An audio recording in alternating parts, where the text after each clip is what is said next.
आज कितने सारे लोगों ने यीशु को बाबा समझ के ग्रहण किया है। काम करवाने के लिए कलीसिया में आते हैं, वो गलत भी नहीं है, उनको प्रचार ही वो किया गया है। यीशु में आओ चंगाई मिलेगी, यीशु में आओ धंधा खुल जाएगा, यीशु में आओ एक माल से दूसरा माला बन जाएगा, यीशु में आओ वीजा लग जाएगा। और लोग लालच में यीशु के पास आते हैं। मैं आपको बताना चाहता हूं 100% यीशु ये सब करता है, पर मैं आपको बताना चाहता हूं उसका ये पर्पस नहीं था आने का। मैं आपको बताना चाहता हूं यीशु कोई बाबा नहीं है, यीशु कोई तांत्रिक नहीं है, यीशु के पास कोई छड़ी नहीं है। मैं आपको बताना चाहता हूं यीशु जीवते परमेश्वर का बेटा है और वो हमारे गुनाहों के लिए मरा है, और वो इसलिए मरा है ताकि हम पाप से निकलकर पिता से मिल सकें। That is a reason. वह इसलिए मरा ताकि तुम उसके लिए जियो, बाइबल बताती है।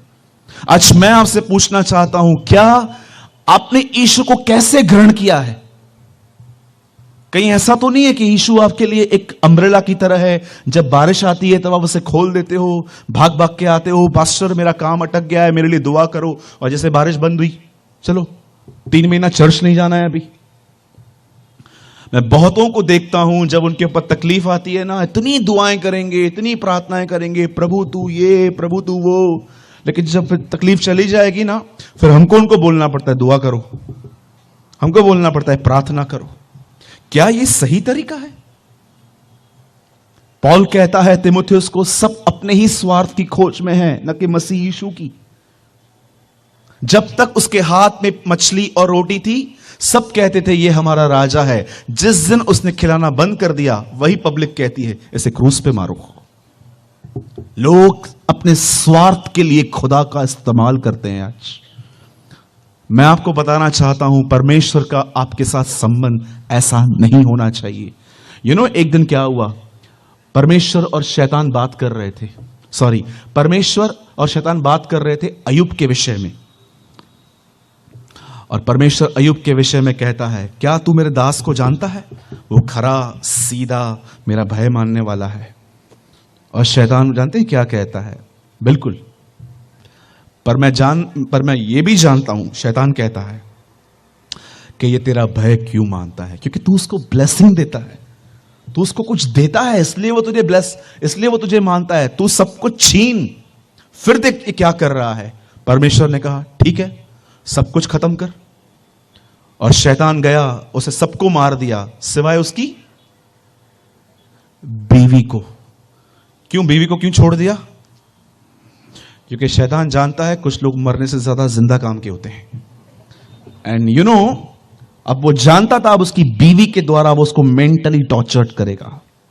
और उसकी बीवी आके उसको कहती है सुसाइड कर, मर जा, मार दे अपने आप को, क्यों अब तक अपनी खराई पर है, दे उसकी निंदा कर, गाली दे। अय्यूब कहता है, हे मूढ़ स्त्री, प्रभु ने दिया, प्रभु ने लिया, प्रभु का नाम धन्य है। आज मैं आपसे पूछना चाहता हूं, क्या आप ऐसे हैं? हम गीत गाते हैं, धन्य हो प्रभु का नाम, blessed be the name of the Lord. हम तो खुशी में गाते हैं, पर आपको पता है ये वचन कि प्रभु का नाम धन्य है, अय्यूब ने कब कहा था? उसके 10 बच्चे उसके सामने कब्र पे मरे हुए पड़े थे, उनके सामने वो कहता है धन्य है प्रभु का नाम। हम तो गीत गाते हैं, पर यह गीत नहीं था, ये एक व्यक्ति ने तब कहा था जब वो अपना सब कुछ खो चुका था, परिवार, सेहत, बच्चे, एवरीथिंग। अच्छा, आपका संबंध प्रभु के साथ देता है इसलिए आशीषित हो। अगर कल परमेश्वर आपको न दे तो भी उसके पीछे चलोगे? कई लोग कहते हैं ब्रदर परमेश्वर है तो मेरे लाइफ में इतनी तकलीफ क्यों है? परमेश्वर पे ब्लेम करते हैं। जैसे आदम कहता है तूने जो पत्नी दी उसने मुझे फल खिलाया। कई लोग जब सोचते हैं परमेश्वर है तो मेरी एक लाइफ टफ क्यों है। मैं जानता हूं आप में से बहुतों के पास ये सवाल है आज कि परमेश्वर है तो इतनी समस्याएं क्यों हैं। सुनिए,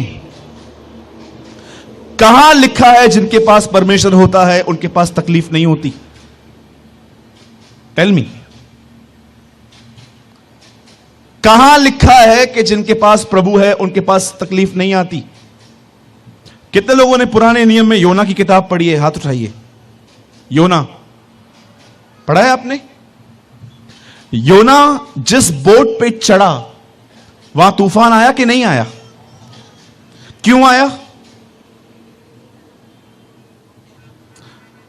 क्यों आया तूफान? क्योंकि योना प्रभु की इच्छा के बाहर था। लेकिन जब नए नियम में चेले और यीशु बोट में जा रहे थे, तूफान आया कि नहीं आया? क्या आप जानते हैं पुराने नियम में तूफान उन पर था जो प्रभु की मर्जी के बाहर जिंदगी जीते हैं, पर नए नियम में तूफान उन पर है जो प्रभु के साथ रहते हैं। Trust me. एक व्यक्ति ने कहा, अगर जिस रास्ते पे चलते हुए तुम्हें तकलीफ ना आ जाए तो समझ जाओ यह गलत रास्ता है। कौन बोलता है? जो परमेश्वर में किसी झूठे प्रचारक ने आपको कहा होगा प्रभु में आओ सब ठीक हो जाएगा। नहीं होता है सब ठीक, लेकिन एक प्रॉमिस करती है बाइबल, उन प्रतिज्ञा करती है, उन समस्याओं में वो तुम्हारे साथ खड़ा होगा। He will stand with you. No doubt वो आपको चंगा करता है, नो डाउट वो आपको छुड़ाता है, पर बाइबल सिर्फ ऐसा नहीं कहती है कि वो सिर्फ यही काम करवाने के लिए आया है। उसका सच्चा काम है कि वो आपको आपके गंदे स्वभाव से निकालकर अपने स्वभाव में ले आए। That is his purpose. China में अगर आप जाएंगे, वहां पर कभी भी इस तरह प्रचार नहीं होता है कि आओ ये मिलेगा, वो मिलेगा, वो मिलेगा, ये मिलेगा। हर प्रचारक वहां पर खड़े होकर कहता है मसीह में आओगे, परीक्षाओं के लिए तैयार रहो। आज कहां पर हैं ऐसे लोग?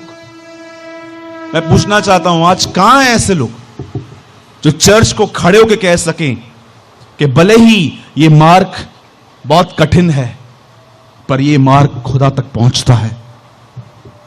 सोचो, झूठी मसीहत में जी रहे हैं हम। कुछ भी प्रचार चलता रहता है, कुछ भी बोलते रहते हैं पब्लिक को इकट्ठा करने के लिए। आई एम सो सॉरी, मैं इसमें से नहीं हूं। मैं अपने हाथ जाड़ देता हूं आपके सामने। मैं लोगों को खुश करने की कभी कोशिश नहीं करता हूं। जो लिखा है वो लिखा है। क्या होगा? ज्यादा से ज्यादा अहमदाबाद मुझे फिर से नहीं बुलाएगा, no problem. I am happy in my church. मैं वहां से बात करूंगा, लेकिन सच सच है। आप मानो न मानो, वो सच है। मैं एक चर्च में था, वहां पर लड़के लड़कियां एक दूसरे को लाइन मार रहे थे। मैं डिसर्न कर लिया, चैटिंग वगैरह सब चालू है। आपको पता होगा ना मेरी बहनों, बहुत सारे लड़के आपके लाइफ में आएंगे और कहेंगे मैं इससे शादी करेगी।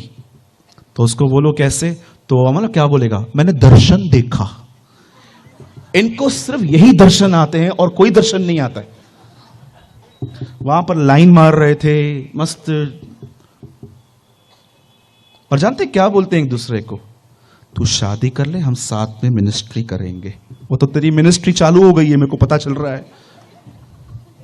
हाँ, बोलते हैं मिनिस्ट्री करेंगे हम साथ में। अपने पास्टर से सलाह ली आपने कि ये लड़का पसंद है मुझे, ये लड़की मुझे पसंद है?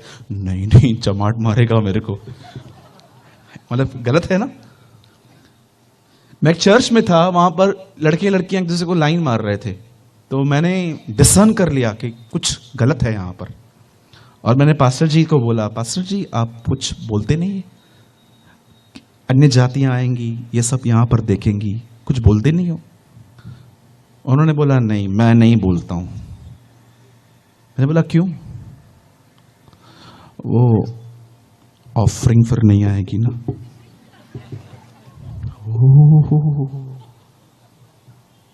मैंने कहा चलेगा, ऑफरिंग आए, ये लोग नरक जाए।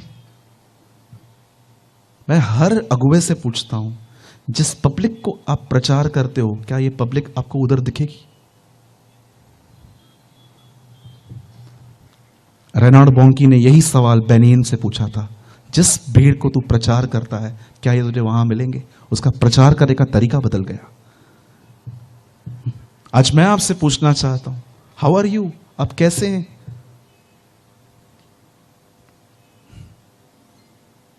पवित्रता बनी रहनी चाहिए। कितने भाई लोग हैं यहां पर बहनों को पूरी पवित्रता से बहन समझते हैं? सोचो। मैं आपको एक बात कहता हूं, शायद आपको यह संसारिक लगेगी, लेकिन ये सच है। मेरे भाइयों, मेरी बहनों, नौटंकियां बाहर चलती थी, इधर नहीं चलेंगी। जीवते खुदा के हाथ में पड़ना भयानक बात है। ये सब चलता था बाहर जब आप प्रभु में नहीं थे। अब नहीं चलेगा, ये सब नहीं चलेगा। तुम अगर यहां नहीं सुधर पाए तो तुम कहीं नहीं सुधर पाओगे। ट्रस्ट मी, मैं मजाक नहीं कर रहा हूं। मैं 13 साल से मसीह में हूं, हर जगह में घूम कर आया हूं। मैं आपको सच कहता हूं, मैं एक चेन स्मोकर था, मैं ड्रग्स लेता था। प्रभु गवाह है इस बात का। अगर कोई मसीह में नहीं सुधर पाया, वो किधर नहीं सुधर सकता है, किधर भी नहीं। तो कितने लोग तैयार हैं आज के वचन के लिए? अरे मुझे लगा आप बोलोगे जाओ यार, अभी जाओ। ठीक है,